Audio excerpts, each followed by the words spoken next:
16 June 2025 নেত্রকোনার মদন উপজেলার হাওর বেষ্টিত ফতেপুর ইউনিয়নের দেওসহিলা গ্রাম। প্রতিদিনের মতো সকালে প্রাইভেট পড়তে যায় প্রথম শ্রেণীর শিক্ষার্থী সৌরভ, কিন্তু এরপর আর বাসায় ফেরেনি শিশুটি। খোঁজাখুঁজির এক পর্যায়ে পার্শ্ববর্তী বনর চৌধুরীর গোয়াল ঘরে মেলে সৌরভের রক্তাক্ত নিথর দেহ।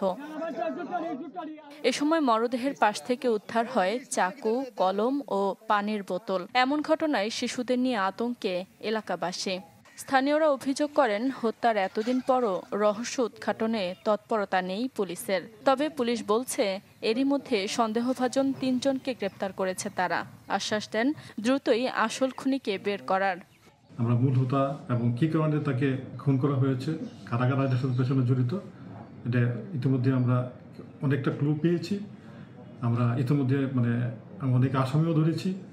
বাকি যারা আছে তাদেরকে আমরা ধরতে সক্ষম হব। শুধু আশ্বাস নয়, প্রতিশ্রুতির বাস্তবায়ন চান ভুক্তভোগী পরিবার ও এলাকাবাসী।